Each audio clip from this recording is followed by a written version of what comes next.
What is up, Star Wars Destiny fans? Welcome back to another episode of the T3 Cantina Brawl Star Wars Destiny podcast.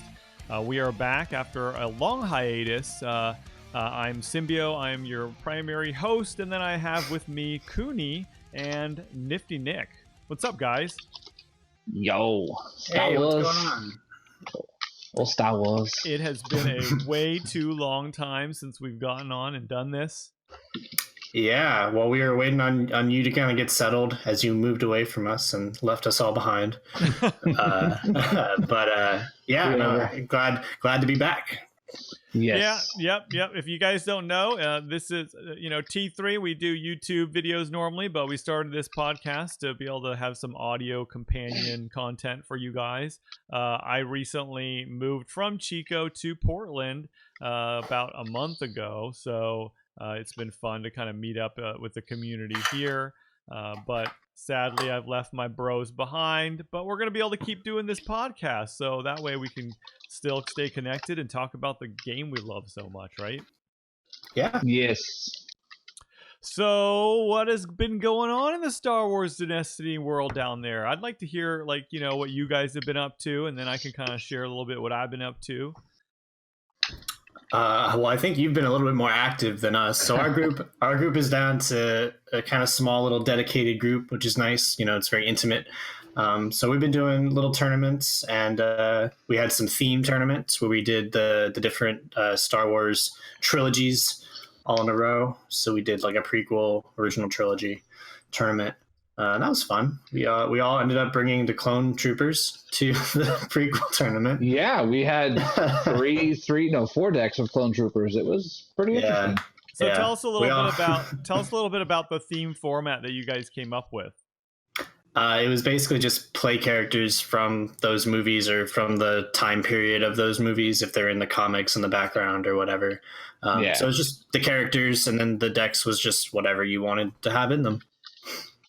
Yeah, no ban list. We didn't want to complicate it, so. Right. Yeah, that makes sense. It's always hard enough to come up with a theme character anyway, but yeah, I love theme nights. Yeah. Well, it ended up being, how can we all use our lag gunships? Because we pulled so many of them.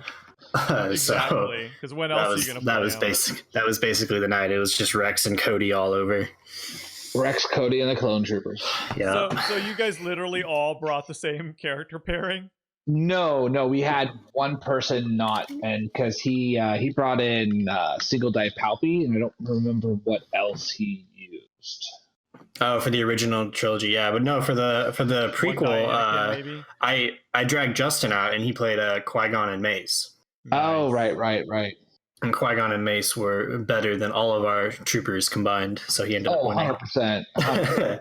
But it was fun. It's nice to have those little tournaments. They're kind of tricky because if we can't all find time during the week to make up like a new deck that isn't standard, it's kind of an extra thing to do on it, the night before. But no, it's fun when it pays off, and I think that's like one of the more enjoyable ways to play Star Wars Destiny is just that kind of like thematic route. Yeah, I really enjoy that. I fully agree. I think that that's part of the reason we love this game is the fun thematic pairings. Oh yeah. And when you're trying to make the most optimized deck, it's almost impossible to really truly make it as epic in terms of playing the best characters or iconic characters. We'll talk about standard a little bit into the podcast and kind of share our thoughts about it, but thematic, I think the game is fun that way for sure. And then you guys have been playing a little bit of standard too. We did have a couple standard tournaments. We've been kind of mixing those in between our theme nights. I don't really know that there's been a dominant kind of force in our standard tournaments. Kuni has spared us playing Mill every single time, so that's been nice. Yeah, I've been trying to experiment just to try to diversify the competition. That's because he's been milling me on TTS every week, pretty much. Okay, good. You're taking that hit for us. I appreciate that. Yes, he is. We've seen some interesting things like a lot of the rainbow vehicles type stuff. What else? Nick P tried to bring back Snoke Tarkin He did it. He did it. It's still effective. Yeah, it's still effective. Not nearly as much as it was with all the free dice that came with the last rotation, but yeah, I don't think it needs it when you roll a natural Force Storm 4 times in a row. Oh, so he's playing Force Storm with his version of Snoke Tarkin? So he brought it out because he wanted to pull all the aggression from Tarkin onto Snoke so that Tarkin can kind of last longer in the match.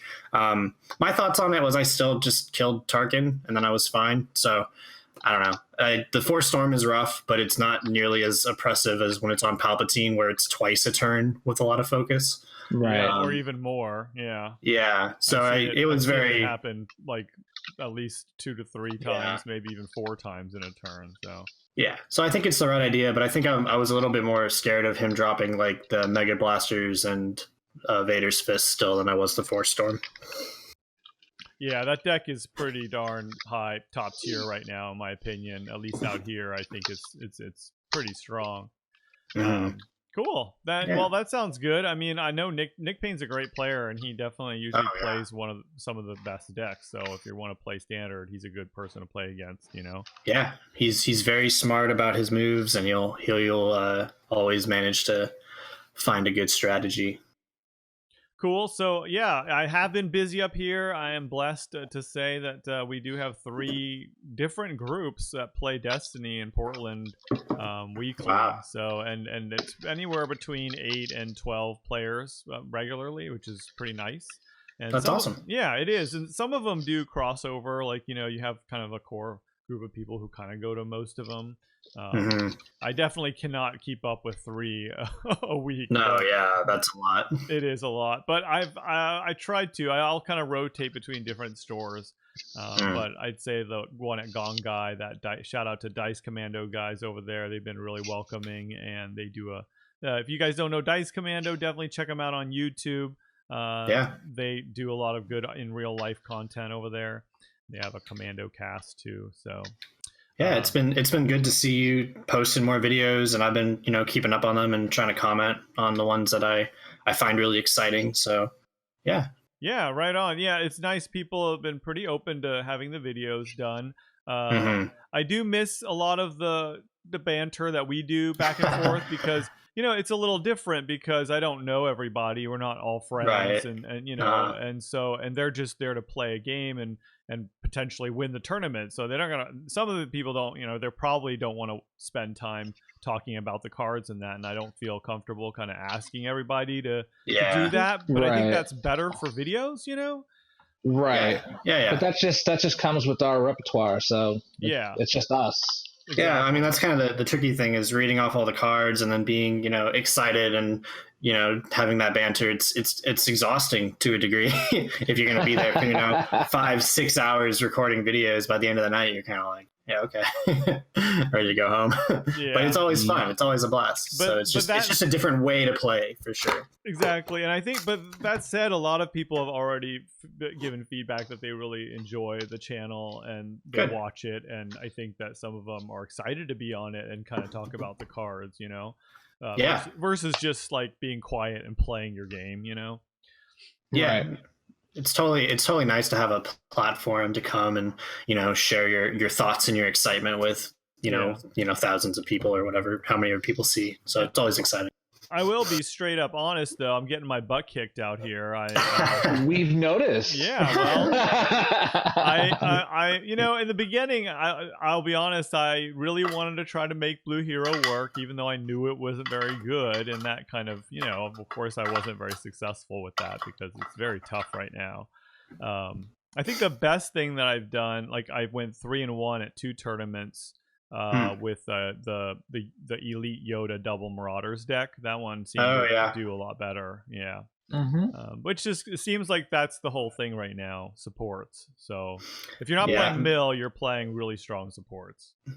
Very, very support heavy, pretty much because each color has a big die to drop. I mean, even with the Yoda, the hero version, right, you're running 2 Vader's Fists in that Marauder deck. So I know, you're basically just pretending to be a villain and right, just not exactly. doing it as well. Yeah. But anyway, yeah, so it's been going well. I'm happy and lucky to be able to play more Destiny. I miss you guys a lot, and I'm hoping we can I want to try to put together a TTS table so that we can sort of play maybe monthly or just every once in a while, record some matches on TTS and kind of have that, be fun too.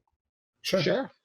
And then, I'm so down. do you guys have an update on your Chico camera possibility? Is that going to happen, you think, maybe? Yes, either sometime this week or next.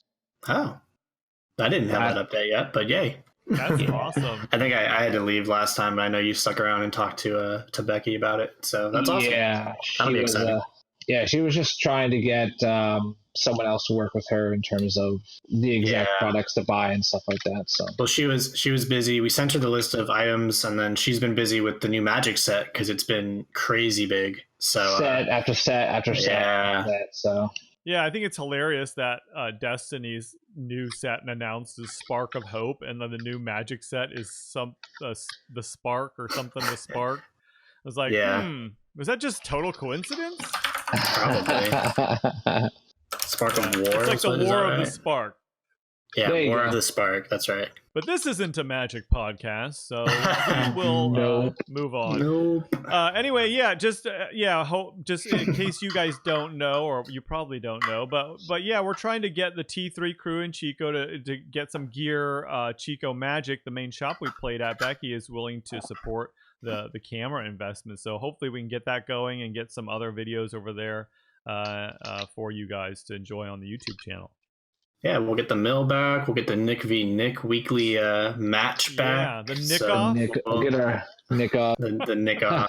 We got to get our Nick off back, I miss it a lot. Yeah. We still have it. Nick's still kicking Nick's ass. Yep. And I'll leave it vague enough that maybe I could be winning a few. Yeah. It's been... You have to let Nick Payne know that I need some Roger in my life. Your new area is too clean. You don't have to edit any swears out. Yeah, and I'm debating whether we should just make the podcast totally explicit anyway, and just like. Oh, you don't want that. I don't think you want that at all. Okay. We don't want a sailor podcast. All right. So anyway, it's good to catch up. Let's. What I wanted to do is we changed the format of the podcast because having the topic every week was just a little too, I guess, intense to have to try to prepare so much. But we still wanted to put together a podcast for you guys, and we'll try to do topics when they become, I guess, very clear what we if we all want to do a certain topic, we'll do that. But we just wanted to do a casual today, and I would love to hear about maybe a deck that you guys have been playing since the Convergence release that you really enjoy, and talk a little bit about what the cards have. If you have your deck list up, it'd be great to just hear what that deck list is, and then we can talk a little bit about what that deck does and why you like it so much. Does anybody want to start?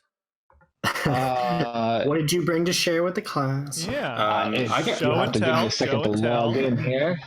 I can start. I have my list up. So go ahead.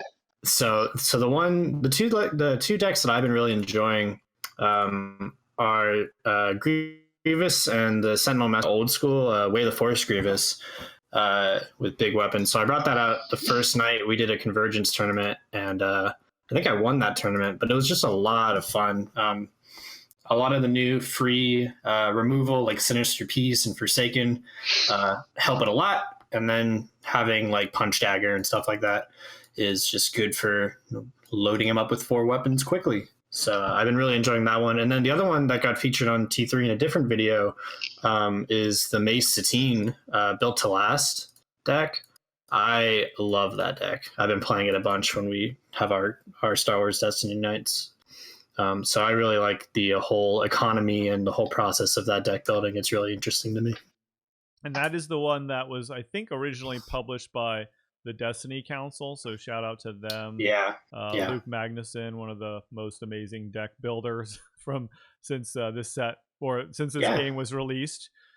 For sure. No, it's just really creative. I like the idea of just like loading up a character with 9 upgrades and then using Fatal Blow as a final strike. It's a cool concept that kind of has some fun combos and is sort of the hero version of Palp, because once you're rolling out like 9 dice, it just gets to be really wild and fun.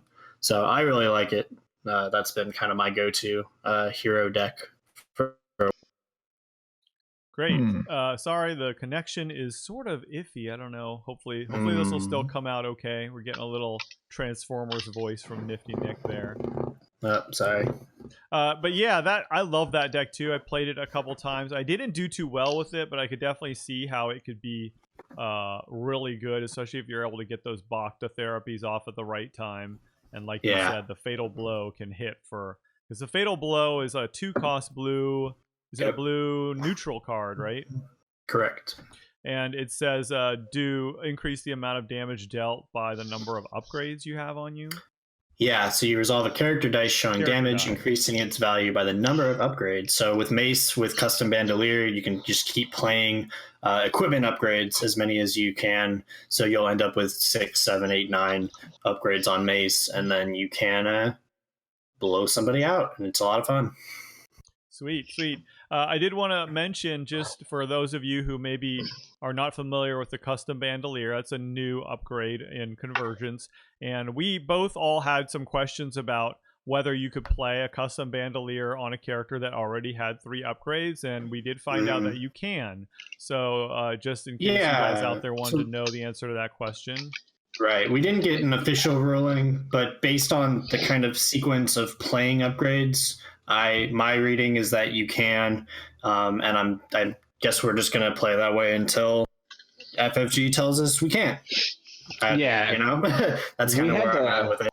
It was some rules lawyering. Yeah, we had to dig into that one because we had to look at the actual structuring of playing the card. So because it's how it's worded. Yeah, it basically comes down to you can play a 4th upgrade without overwriting, and then once it's on the board, that's when you check for if you have too many. Once it's on the board, now your equipment doesn't count towards its upgrade limit, so now you're back to 3.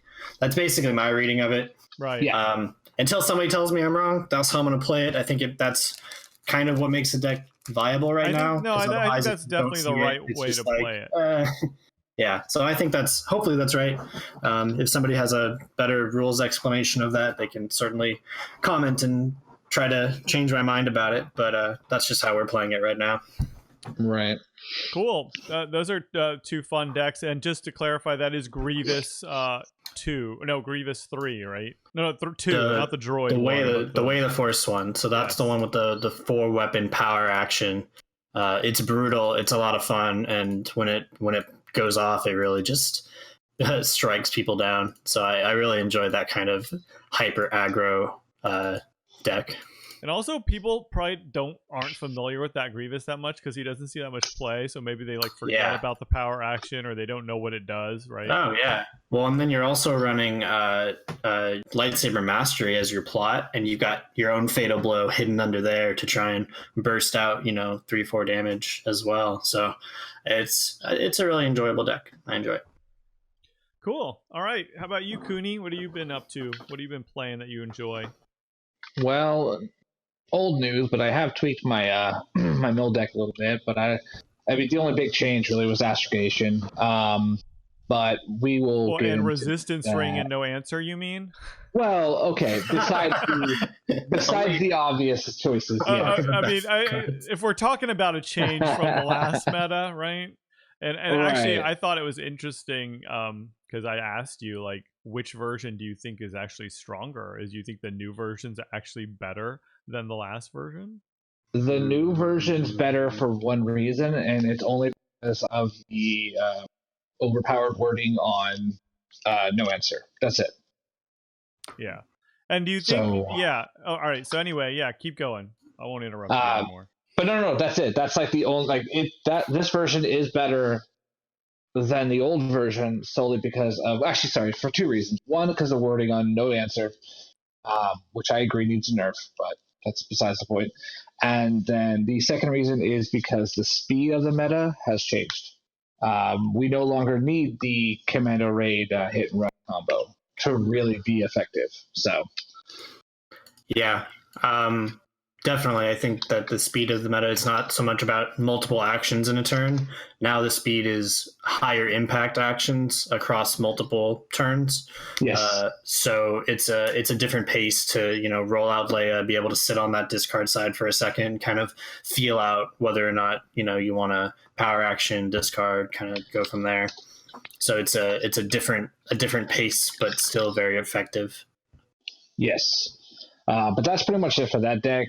I did not. I wouldn't say I created, but I've seen and I've worked on my own little tweaks of it. One competitive deck and one just for fun deck. The competitive deck is I call it the quote unquote best 3-wide support ?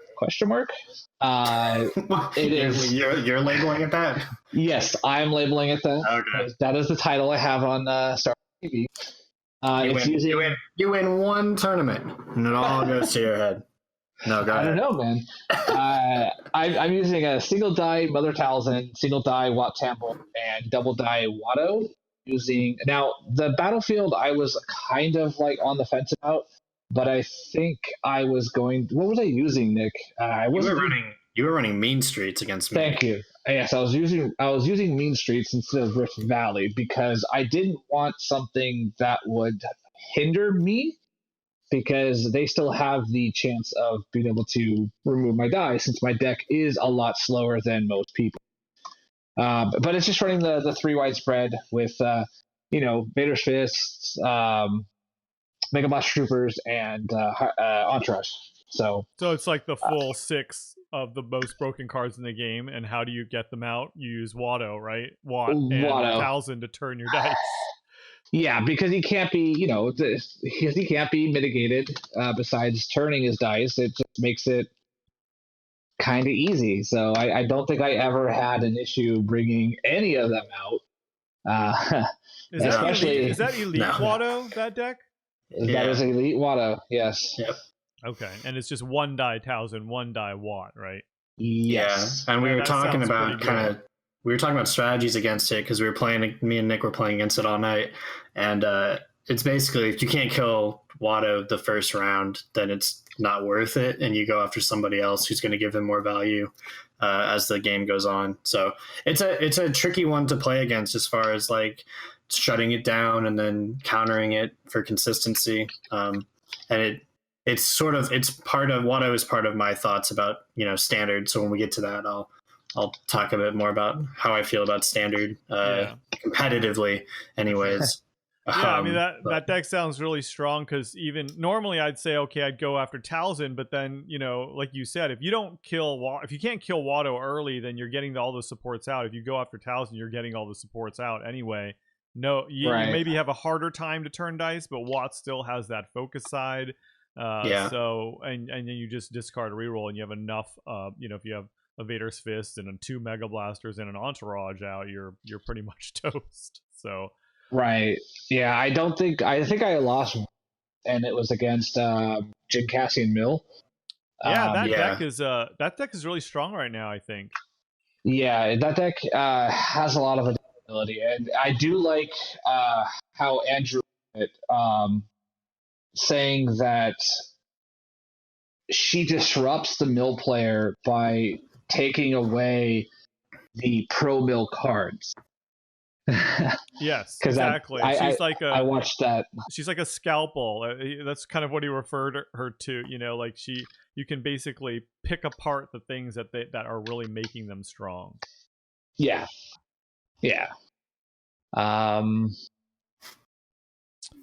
Let's see. What was your casual deck? My casual deck is, I've dubbed it Glory to the Entourage. Okay, you know what? First off, there's no such thing as a casual deck with Entourage, Kuni. Hold on. He's getting out. Hey, hold on. Now there are 2 of them. I have 3 characters with 9 health each, okay? I'm using double die Watto and 2 Enfys Nest Marauders. So I looked at this one deck I happened to find on here, and yes, the deck is super squishy, and you can probably get popped off pretty quick because all the damage is pretty much going off of Entourage. Well, still, of course, you got hired muscles and pickle mercenaries, of course, in there, but yeah, once if you lose one or two scoundrels, the damage of your deck just slows down considerably. So it's I'm also running double down with it. So I you're have playing triple entourage. Yeah. 3 entourage and 3 hired muscles. Yeah, that sounds more like Yeah. maybe a tier 1, a tier 2 deck kind of thing. You know, that Yeah, sounds actually really good. I mean, you don't have as much stuff to fix the dice or get to the special, I guess, on entourage, but Right. you know, if you just discard a roll enough. Yeah, that's definitely the trick. I've been enjoying the Envious Nest and then 2 Marauders deck with no allegiance because it's a lot of health. But once Envious goes down, it has an economy problem with resolving all those pay sides. So it's a tricky one, but I've been enjoying that one on the side. Right. Yeah, the only way to get around that deck beat me before. I played against one of the players here that played that, and it can be really strong, especially when you can hit those damage sides and do her power action. Yeah, it's just fun. Like it just has some kind of chance setup, but when it goes off in a pretty decent way. I like it. Yeah, but those are the 2 decks I've been experimenting with. So cool. Yeah, I really think Envious Nest Marauder is definitely one of the. I don't know if he's a sleeper that was in this set, but that card has proved to be incredible, I think, in this meta and just in this set. It's just been a fun card to play because it allows you to kind of break the rules of the game, and for 8 cost for 9 health. It's really good. Yeah, 3 sides are 2, even with the resource cost, and then the ability to do that 1 indirect is actually sounds to me like above the curve in terms of, you know, their standard Destiny building. You know. Yeah, I would agree. He's got a lot of little tricks going on as far as breaking the rules of deck building, great die, you know, synergizes with some other cards going on in the game right now. So I think Marauder's probably up there for one of my favorite non-uniques at the moment. I think I still like Sentinel Messenger more, but the Marauder's fun. Yeah, Sentinel Messenger is definitely an excellent card too. I have really been kind of messing around with different decks and not really playing one thing too much. But you know, most of the people know that I tend to try to play heroes. There's a lot of villain stuff out right now, and I do play Yoda a lot because he's really one of the best cards. He is probably the best card in the hero faction, in my opinion. And there really is no other thing that you can use to make money consistently on the hero side. Have you played any Lando there, friend? Can I introduce you to our Lord and Savior, Lando Calrissian? You know, I haven't, and I think you need to school me on some Lando, I think. I think it's time you learn the ways of the gamble. Yeah, there are 3 really, really strong hero characters right now. All right, yeah. What would you say who they are? Well, we got Leia, we got Yoda, and we got Lando. Those are the 3 top tier hero characters right now. Yeah, I would agree with that. I mean, I know Jin Cassian's a strong hero deck too. But yeah, I'd love to play Lando actually, and I don't think I've never played Lando, so I got to get me some Lando love, right? I got to do it. It's time to break out the Lando L3 and show you where it's at. Yep. Yeah, actually. At the Monday Night Dice game here, apparently somebody played the big Falcon with escape craft, and I was thinking to myself, man, Niftynick has been playing that since day one. You know? That whole like shenanigan, and it can be really awesome. I've been losing with that card in my deck since day one. No, I really like that. Like we've been talking about, I really like the thematic decks. So having Lando and L3, that's my go-to Lando pairing. I don't know what Mill is. I don't mess with that. So that's my go-to, and then of course I'm running the escape craft with the new Falcon. I love that thing. So I think I enjoy that. I definitely want to do that. I think the next time I can play, there's kind of like a format here that Monday Night Dice, the Smugglers Run guys are doing, where they're banning certain cards like we used to do every once in a while. When it would just kind of get old playing the same cards. So I might bring a Lando deck, Nick. So you'll have to do it. I'll send you a list. Great. Nice. Yeah, do it. All right. So real quick, you guys may have already know if you didn't watch the T3 channel, I've been playing a lot of the Elite Yoda Double Envious Nest Marauder. getting 2 villain cards in my deck, and that's probably been the most successful deck that I've had. So in that sense, it's been more fun to win rather than lose. But it is a fun deck because it has a ton of mitigation in it, and it plays 2 entourage, 2 hired muscle. Sometimes I've been tweaking whether or not I wanted both fickle mercenaries in there. They've definitely been purchased from me a couple times, and I don't know if they really. I would say the 2 disrupt on fickle mercenaries for 1 is insane. Like I tend to try to roll that out and try to disrupt people and just stop their ramp if I can. Right. Yeah, fickle mercenaries is an interesting card. I think that's one of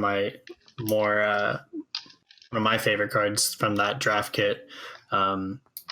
It's got a cool little bounce to it. The 2 disrupt, like you said, is really strong. Just a 3 for 1 pay size is still insane, right? I mean, for 1, I mean, I think the cost curve on fickle mercenaries, hired muscle, and entourage is just a little out of control. But we can I got that backwards.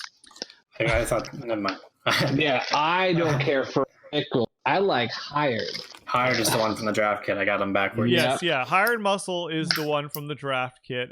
Fickle mercenaries is from Convergence set, but it's the gray. That's the gray one. But I think fickle is actually still pretty good. It's the one that you can actually spend 2 resources to take control of. That's why I don't like it. Yeah, it can backfire on you for sure, especially late game when people have a lot of money. But real quick, I have been tweaking whether to play Vader's Fist in this deck. I started out with actually just playing Forsakens, because Forsaken is such a good mitigation card, and the goal was really to try to make a lot of money to get all the entourage out and be able to do Yoda's ability to turn it to the special and do 7/7, so 14 damage, something like that.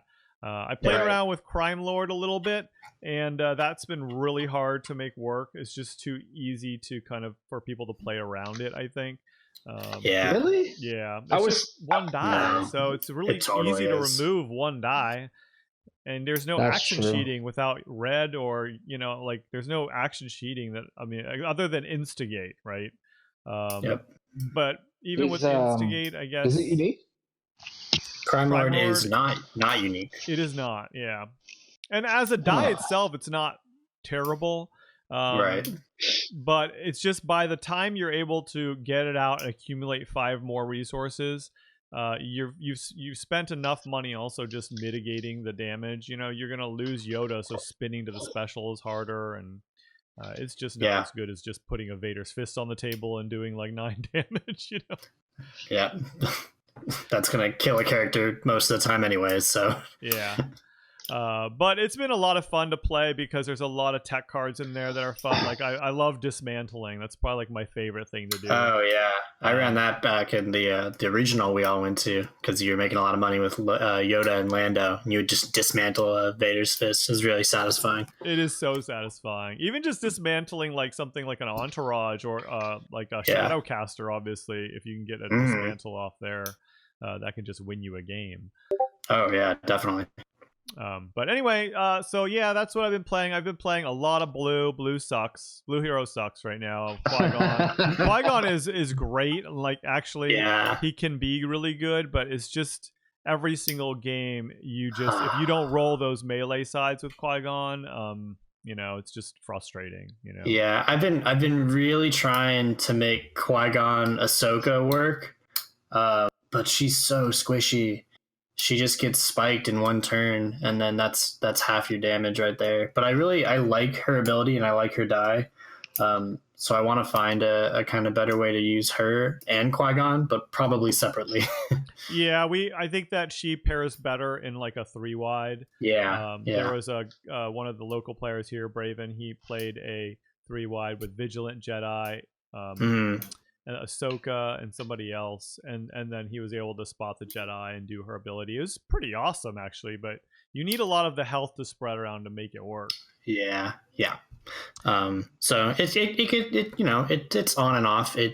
When you get to roll a lot of shields and protect her for a round or 2, then you can do decently. But it's just tricky. I think Blue Hero is in a spot right now where shields are kind of useless against massive dice that get rolled out. Yes. And shields are not a win condition. Damage is. Yep. So it's sort of a tricky thing to take shields versus re-rolling for damage right now. Especially when you're using your dice to take shields and to live, and then so you have no way to do damage, no matter how much you can outlast your opponent. It doesn't matter because they'll still just beat you in the end. So yeah, hopefully we get some new tools to turn shields into damage, or even shields into resources, so that we can ramp faster or something like that. Yeah, I think we've talked about it before, but I think Riposte being reprinted would not be the end of the world, and it would kind of put Blue Hero a little bit back on the map as far as competitive goes. Yeah, and I have to say it, guys. I miss Force Speed, like especially for Blue Hero. Like rejected. Right now, podcast over. Wrong. I'm gonna just veto that. I'm vetoing that opinion. I veto that opinion from life. I know. I get a lot of hate from the Force Speed because but to be honest, like as a Blue Hero player, having your dice constantly mitigated because you can't cheat out any actions to get that die to do anything, like a fatal blow. Like if you need a fatal blow, or even like the diatium light. Oh, yeah. So here's my thing. I agree for Blue Hero, but the problem with Force Speed was it was neutral, and so everybody had it. Yes. And so it didn't just benefit Blue Hero. So I agree, Blue Hero needs some speed to kind of give it some loving, but please never bring back Force Speed. Just don't. I don't think Force Speed itself should be reprinted, but Blue Hero needs some way to action sheet so that their character dice can actually do something. I would rather they have that guard. No, was that one? Guard. Yeah, guard was to remove a melee die to remove that many dice. I would rather they reprint that than Force Speed. Because I hate that card. I hate that card. All right, so let us talk a little bit about let's State of Destiny. I think would be kind of fun. I know that. Just shout out to Dice Commando because they recently did a State of Destiny as well, and it's a good time because we've had a month of Convergence, month and a half, more than that, right? And the next set is Spark of Hope, and Spark of Hope is probably going to be like July 1st, somewhere around there, like I don't know. Yeah, probably middle of July, end of July, something like that. Yeah, so we still have another month or month and a half of Convergence. But let's without getting too particularly negative, because but I also want honesty. Like, let's talk honestly. Am I decensored? Is it time? Yeah, you're decensored, but let's try to keep the raging down a little bit. No, I'm not gonna. Let's keep it nifty. So, let's keep it nifty, right? I'll throw out we were talking a lot about it on Wednesday at our play night. My final take on our whole discussion was that competitive Destiny, to me, right now, is a little bit boring in design, right? Like we were just talking a couple minutes ago about the viable heroes and then the villain archetypes. I don't want to go to a really competitive tournament right now and play those decks 5, 6, 7 times in a row. I just don't. It's just my style is different. I don't, I appreciate the 3-wide rainbow and I appreciate Mill. It's not something that I enjoy playing against a lot. So that's kind of where I'm at as far as like really competitive Destiny. On the kind of tier 2 and below, I think Destiny's in a really fun spot for, experimenting. It just is hard to take those against tier 1 decks because the gap is sort of wide. It is, yeah. But my take right now is competitive Destiny is not super interesting to me at the moment, but playing just kind of like casual theme Destiny and then, building these sort of secondary tier 2 and below decks without Entourage, Mega Blaster, Vader's Fist, stuff like that. Building those decks outside of those cards, I think is a lot of fun right now. So I'm very I think 90% of Destiny is really fun right now. And then the 10% at the top is sort of, it's okay. It's not my style. I think it's not my style at the end of the day. Mm-hmm. It's not necessarily like, Destiny's in an awful place. It's just Game's dead. It's not. No, no, not again. But I think that as far as like massive supports go and having a lot of focus sides, I think those things to me are kind of taking away from how I like to play Destiny, which is sort of a little bit more, roll reliant, a little bit less, deal 15 damage in one turn. So I think it's just kind of a gap between where I like to play Destiny and where, hyper competitive is at the moment is sort of where I'm at. Cool. Yeah. Kuni, what are your feelings about currently the state of the game for you? All right. So essentially what I think is this. The game doesn't have a lot of diversity, and I don't think it's ever had a whole lot of diversity outside of no, I don't think it's ever. There's always been one or two archetypes that have been strong. There's always been 2, maybe 3 decks that were like ultra competitive.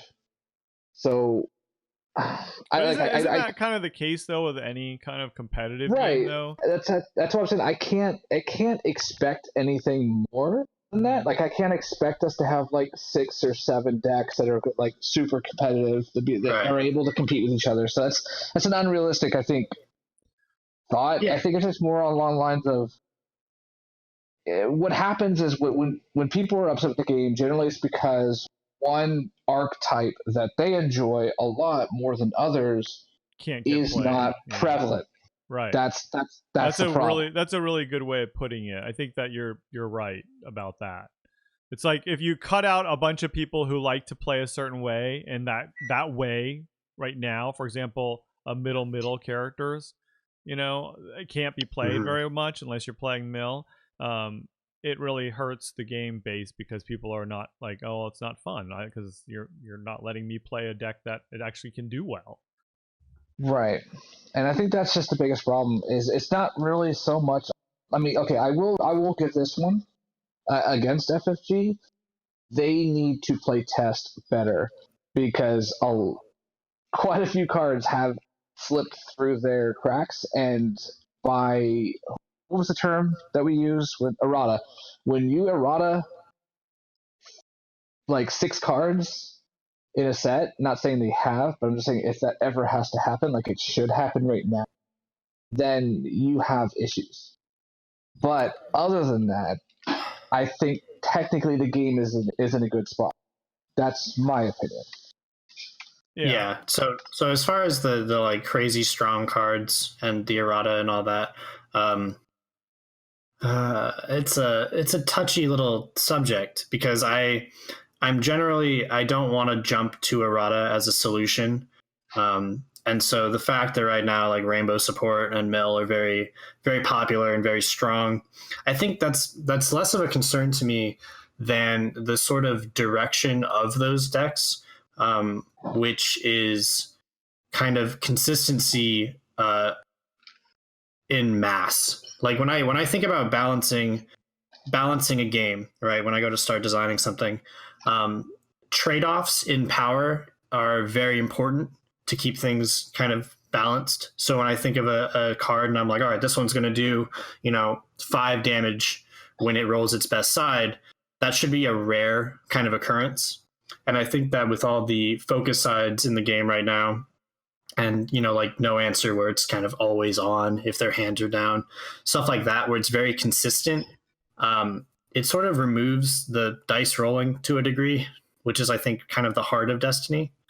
So I think I kind of have a little bit of a concern going forward because like you look at like Palp and Watt, any blue neutral or blue villain force ability that they print for the entire next rotation has to understand that die is always going to be on its best side every single time it gets rolled out.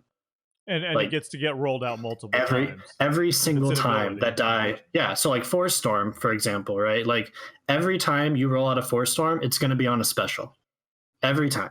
Like, yes, obviously every time is an exaggeration, but like a lot of the time there's so much focus going on in that deck that the design space now has to take into account like hyper consistency, which I think is moving the game away from the sort of back and forth dice rolling that I really enjoyed.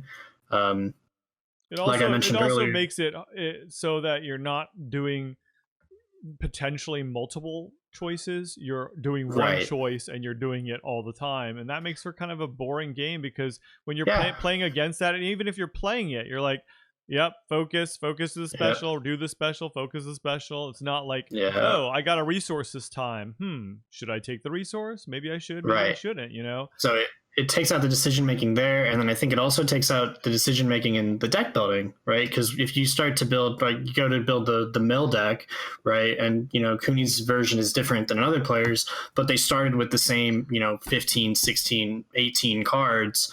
That's a pretty strong base, and that was basically because those 18 cards are objectively the most effective cards we have at the moment. There isn't really like a lot of debate about whether or not this card should be in that deck. That's just where you start, and then you build off of that. So I think it's got a little bit of a risk of becoming a little bit too straightforward as far as competitive goes. Yeah, sure. And I'd like to put a little perspective on this for any of the people who are maybe new to Destiny or even just started in the recent cycle, but you can actually see FFG's trajectory in how they've done this game, and because all of us have been playing from the beginning, we'll know. Like in the beginning, the two characters with their upgrades and redeploys were really strong, right? Mm-hmm. And we used to kind of complain about, the TIE Fighter, can't even play it because it's unplayable. Who has 3 resources to spend on a stupid support that might roll a special that just removes shields, And so you can see how that we complained about some of the stuff in Spirit of Rebellion 2, and then Empire created some supports that we kind of tried to make work. We had some like support spamming with vehicles, and you can see how they moved into this world where the next set of legacies and so forth with Yoda created a bunch of resources. That was like the beginning of starting to create so much resources that we could actually play these 4 or 5 cost cards. And I think, because of the way the play testing works, it's not like they're testing a game right now that's like 2 years away. So they're constantly in the future. So it's very hard, I think, for FFG always to be able to know exactly how their game is going to evolve, which is what the errata is for. But you can see that this whole idea of, hey, let's make vehicles and supports viable and work. And let's make more resources available so that they can play more cards. There's a balance between that of being able to be excited about playing that 3 or 4 cost support, and when it gets to reach the point where it's too powerful. Right. That's I think the biggest thing with ramp in general with the game is that more resources is always a good thing, right? So with the ramp, you're not, with ramp support, for example, you're not trading off playing big vehicles for, playing big removal.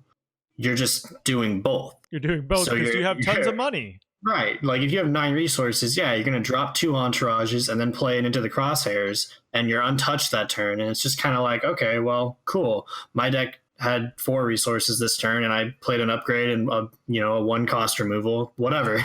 That's a great comparison, because that's what the old game used to be like. Is I would play an upgrade and maybe have a 0 or maybe have a 1. Yeah. So now when Watto can make 4 and Snoke can make another 3.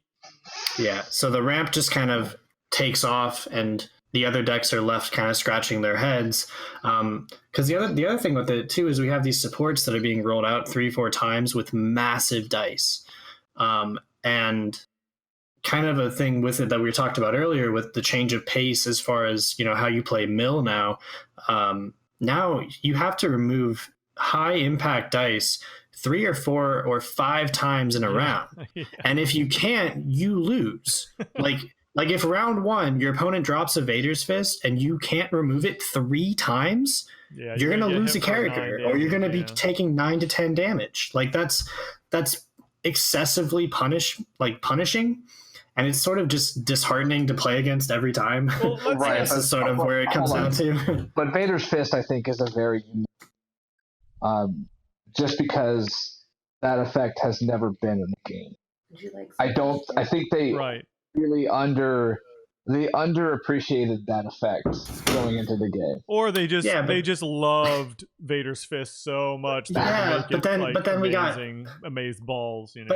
But it's a direction that I think supports needed to go in, because a lot of the problem with support was you would have 2 non-damaging characters or 3 non-damaging characters. You would drop the support, and if that die got removed, you were done. I think that's probably why they did that, right? That's why they moved in the direction that they did. I just think that we've kind of spiraled in a way to a point where it's excessively consistent and just sort of really punishing to misplay against or to like not remove. So let me ask you a question about, because this is an interesting discussion, is what would be like, as a player going against a support deck, when do you like, how would you feel comfortable about a Vader's Fist coming on the table? Like, because think about, normally, you know, we know that there are decks that, you know, can max out average 8 to 10 damage just by character dice in an upgrade, right? So potentially taking 8 to 10 damage has been around since the beginning of the game. So if you have 3 support characters, right, that get a Vader's Fist on the table because they made a bunch of money first turn and it does 9 damage, the problem I think I see with that is that, you know, the next turn they get another one, and you have maybe not done, like you said, enough damage to even put a dent in the 33 health or whatever. That So you've not done enough damage, and then removing upgrades is something that you can target. You can pick and say, okay, this character's got 3 upgrades. I'm going to defeat them, and they go off the board. Removing supports is almost always more costly than playing them. So I think we have Vandalize and we have Dismantle. If you're running Dismantle in a deck that isn't ramping resources like crazy, paying 5 is crazy to drop that Vader's Fist when they're going to play 3, 4, 5 bigger supports in the time it takes you to save that money. That's pointless. And then Vandalize is just ridiculous. You're not going to, very few decks have 5 dice. Right. And you're just never going to sacrifice 5 dice. That's potentially 10 plus damage, bunch of resources, whatever. You're not going to sacrifice that, or you're just not going to do it. Yeah. So it's always more costly to get rid of that Vader's Fist than it is to play it. And as far as your original kind of question of when do I want to, when would I be okay with a Vader's Fist? What would be fair, you think, in the current meta to play a Vader's Fist? Round 2 or 3, when I've almost, got a character down or whatever. Yeah. Like that's when it's like it hits the board and I'm like, okay, we're at an even point. A round 1 Vader's Fist is kind of getting to the point with some of these decks where I just kind of, I'll play it out and it's going to be what it is, but it's a real high mountain to climb if a Vader's Fist gets dropped round 1. I mean, I played against a Vader deck when we went to regionals, and I was playing a 22 health deck with my shields that I started with, and I lost in 1 round. Right. Like one round. I didn't even get to play anything. It was just like, cool, I'm done. And that's the worst, right? That used to happen with Sabine Ezra too. And it's a rare occurrence. But the fact that it exists, it feels really bad. So I don't know. I think that's just kind of a thing of, it's where that card is at. It's going to be very successful, and that's just part of the meta.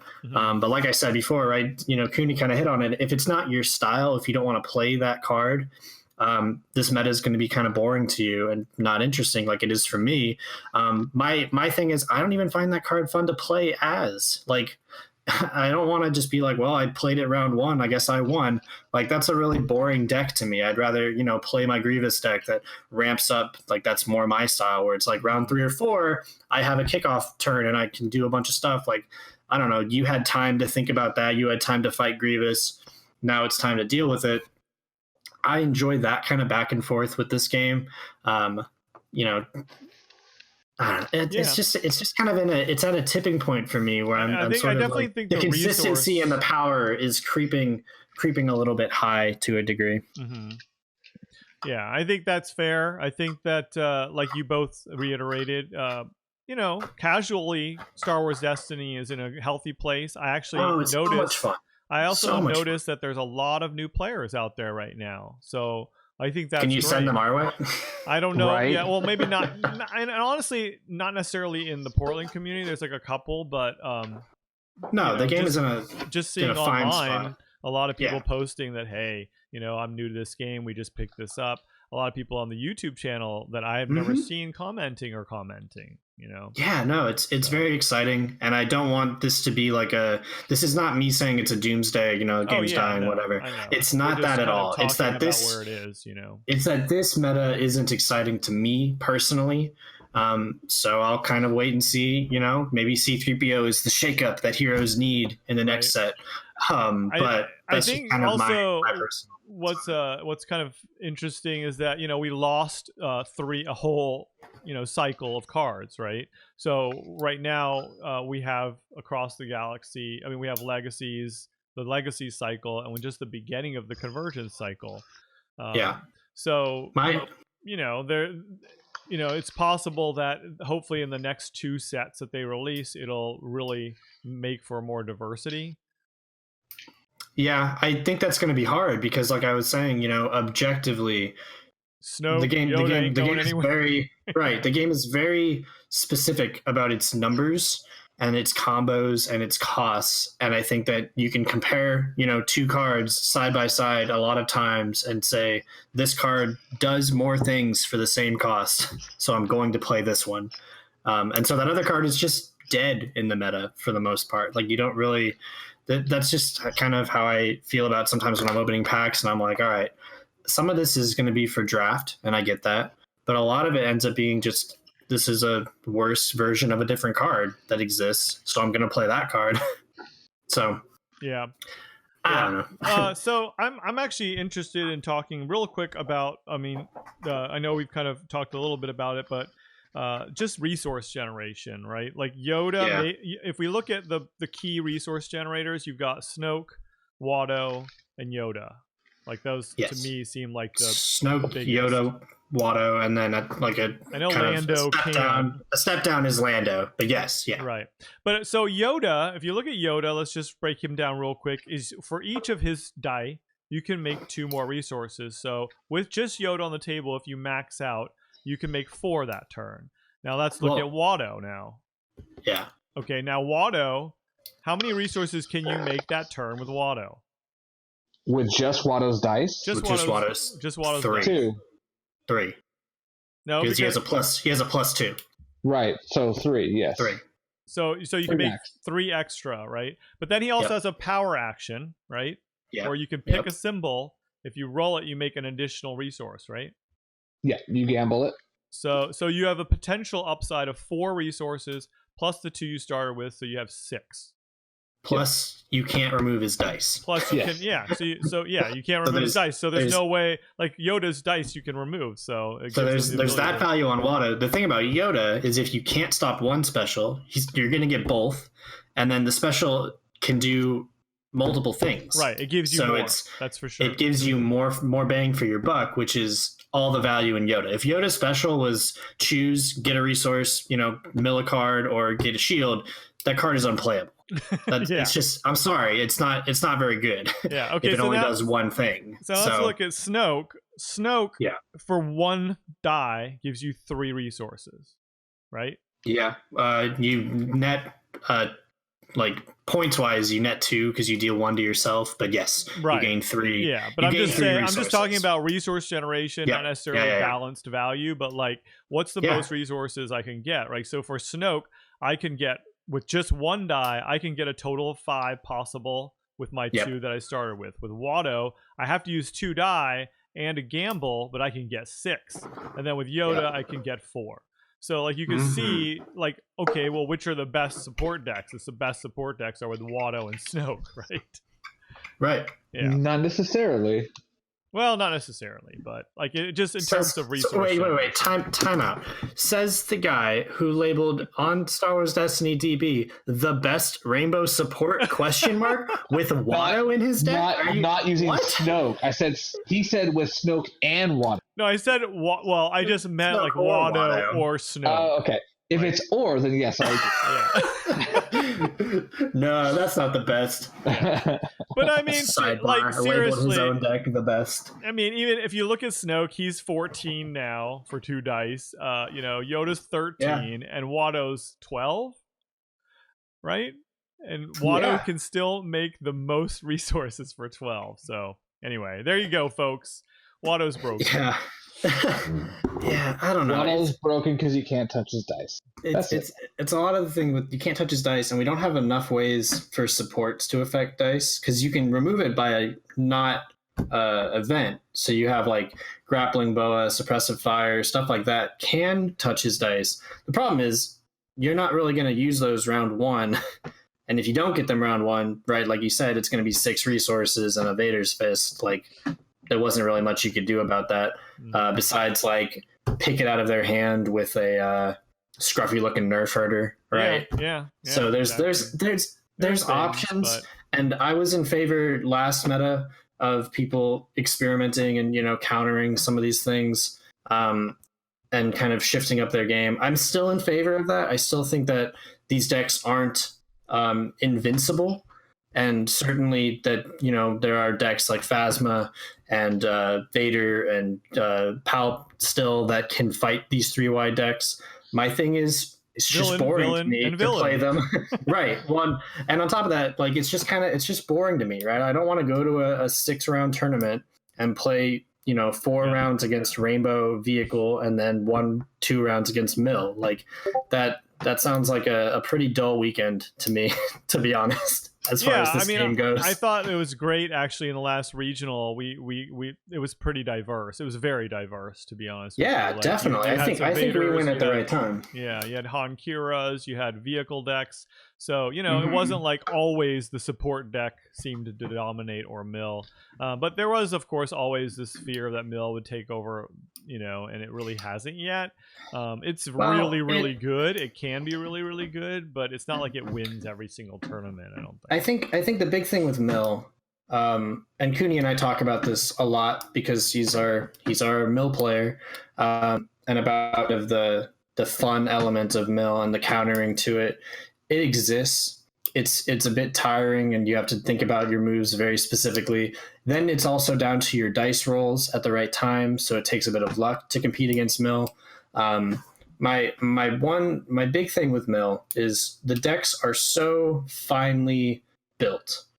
You put a lot of time and effort into narrowing down to your 30 cards, and then in one round, watching 12 of them just go away and not matter is certainly. We've talked about Tilting. it. You can't convince me that that's ever a fun experience, right? If I spent 2-3 hours working on a deck, practicing on my own, practicing against other people, and I show up and you just invalidate 2/3 of it or a third of it right out of the gate, you'll never convince me that was a fun time.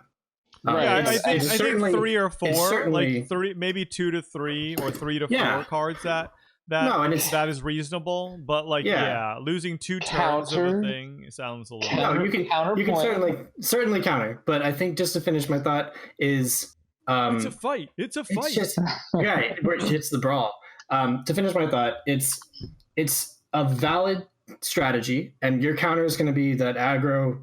If you kill a character round 1, right, same kind of thing. I agree. I do.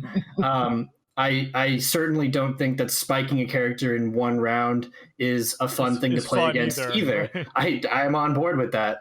And so I think that neither should be as crazy as they are. I agree. But my thing will always be that I think I just always have a less fun time against Mill because of how much of my pre-game effort it invalidates versus aggro, which for the most part, like if they kill a character round 1, if it wasn't like a major character, like they don't spike your 13 health character in 1 round, and they kill off your side character, right? You can still play it out to a degree. But I agree with your counter that I already know because we've talked before. I'll explain your counter. Nick's not going to let you talk. He's just going to talk for you and then like rebuttal. I agree that it's on the same boat. But you'll just never convince me that either of those things are fun. Right. No, I definitely agree that they do happen, unfortunately. but it's just honestly, I think that the game needs to have what's the right word? I'm looking for a specific word. I guess you could call it, I guess, counterbalance. Like silver bullet type things? No, or? not silver bullet. Just like something that can counterbalance. Kind of like we were talking about, me and you, about the giving like a mill deck a choice that if they mill X amount, they take X damage, so they can decide exactly how many they want to mill per turn. But then again, they also have to counterbalance the damage so that if I take, I don't know, 4 damage from milling cards, that I don't get spiked off the table that turn. Yeah, how would you? Yeah, and I think that's the trick, right? With any game design, is balancing that type of mechanic. So I was talking to my buddy Justin about this kind of stuff with balancing, mill and the fun aspect of that, and he brought up an interesting idea, which was how would you feel about maybe a keyword that is, if you mill this card, like you discard it to the discard, then you take damage. So I can have like traps in my deck that I can lay in a way. Did you tell Nick about your support, Symbio? Oh no, I put it on the dice. Did you have one as well? We came up with something similar to that, but it was like a 0 cost neutral card. You know all those cards like Galactic Deception, where they go away. You play them and then they go away at the end of the turn. Well, this would be one that would be kind of like for every card discarded or mill from the deck, take an indirect damage, or at the end of this turn, this goes away. So it kind of protects you for that turn, or at least you have some, there just needs to be more tools to deal with it, because right now it's very like, well, if you didn't roll well, all your good dice got mitigated, so there goes that. And then countering to mill is sort of like, well, I'm going to play 1 card to prevent losing 2. That's still 50% towards their win condition, and I had to pay for it. Right. So it's sort of just kind of this. It's a possible thing. It's very valid, obviously. It's just, I don't know. You'll never make me have fun. we could go on and on about this, and maybe we'll have a whole Cantina Brawl where we have like a debate on the mill side, because it's actually a fascinating conversation. But all right, so before we head off here, we did want to do real quick a spoiler of the 2 droid characters that have been released for the Spark of Hope set. That is going to be R2-D2 and C-3PO, our beloved droids from the original trilogy. Yeah, C-3PO, perfect gentleman. Oh, God. Whoever that is.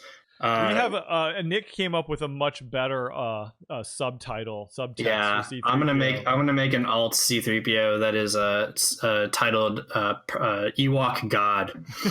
That's what I'm gonna title. And we need that music in the background that's like, ooh. Yeah, exactly. Ooh. With the drums. You have like a scene with all the Ewoks, like, the drums. Yeah, that'd be awesome.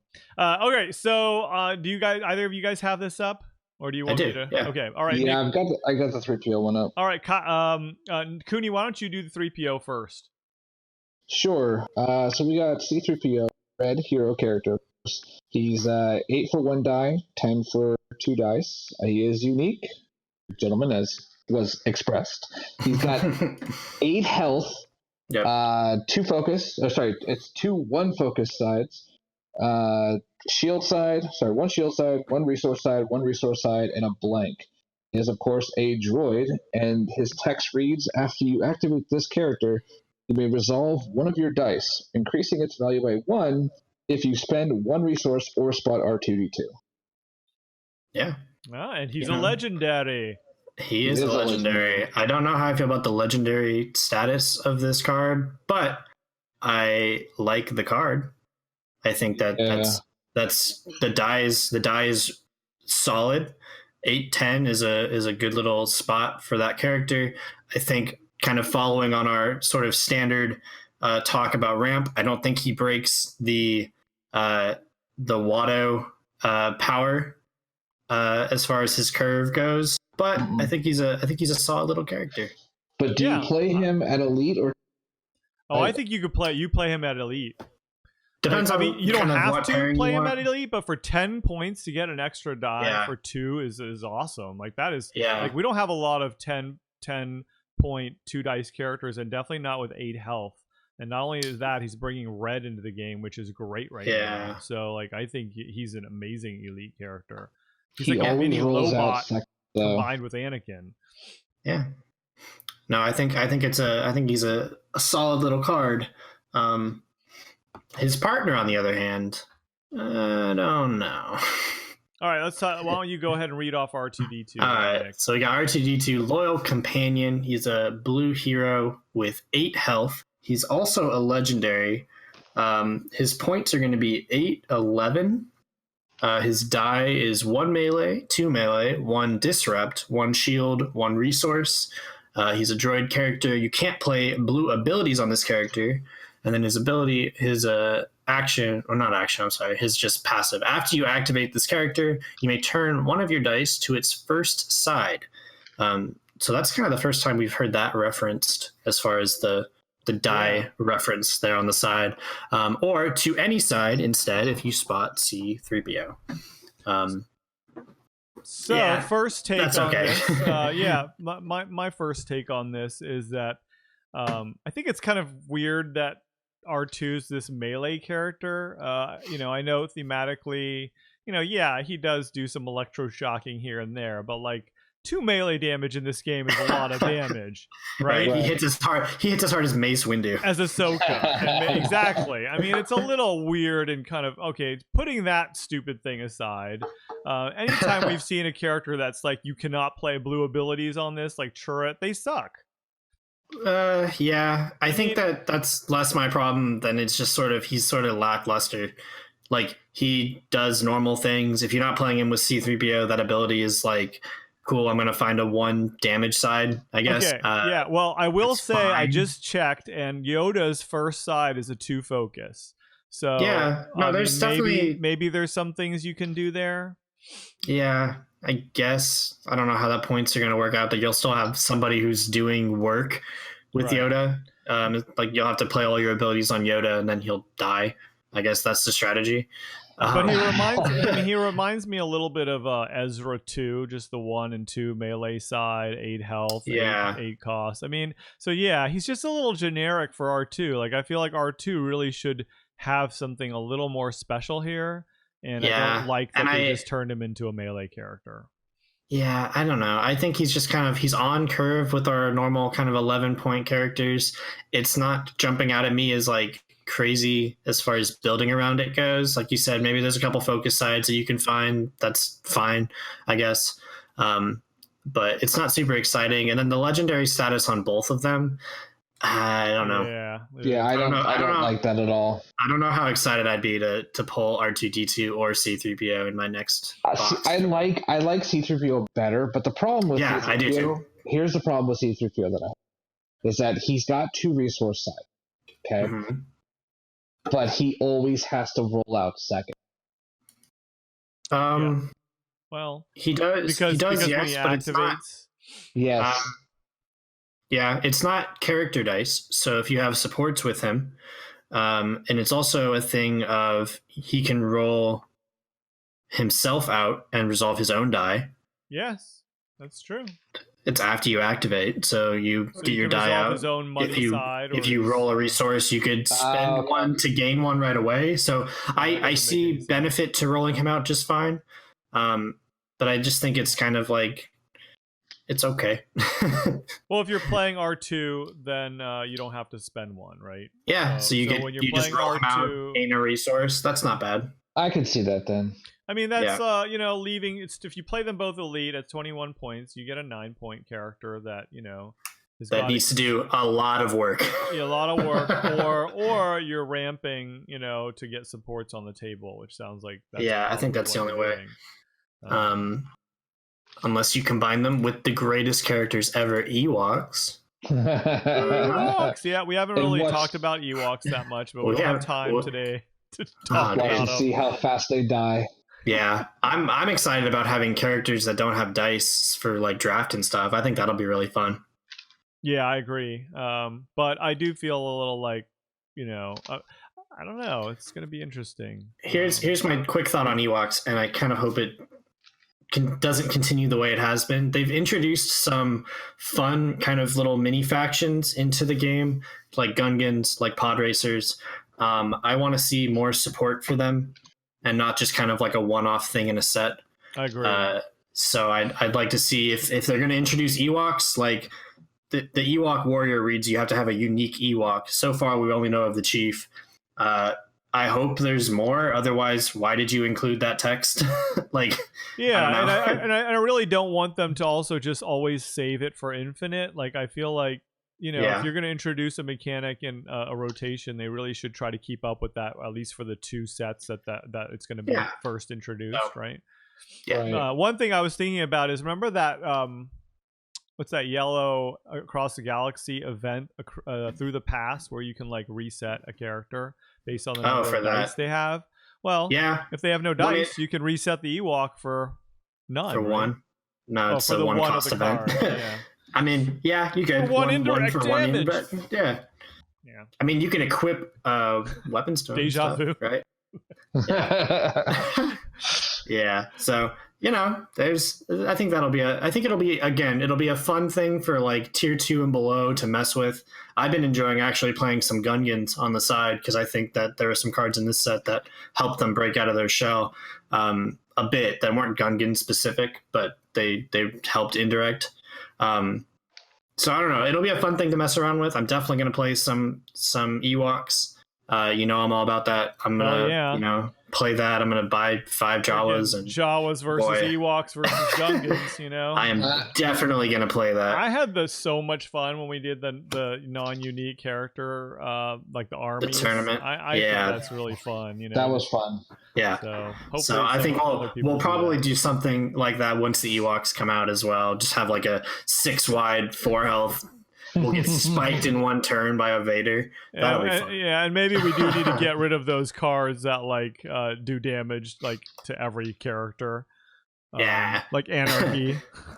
When you Tusken Raider Anarchy and an Ewok, that'd be sad. Yeah.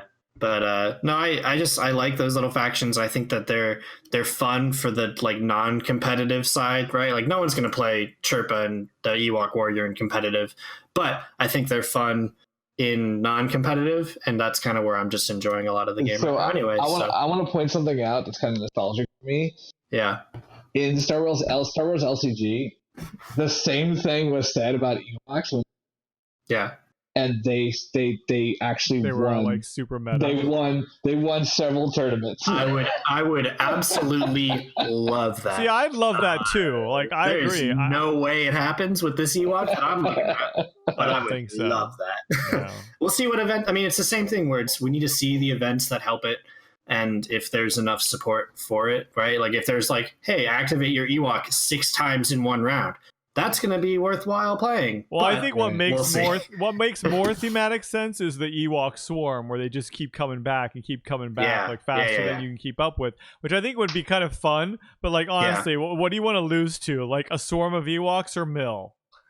A swarm of Ewoks. A swarm of Ewoks. What do you mean? I just ranted for like an hour. What do you mean? What would I rather lose? This is coming from the Mill player. I want to die by a swarm.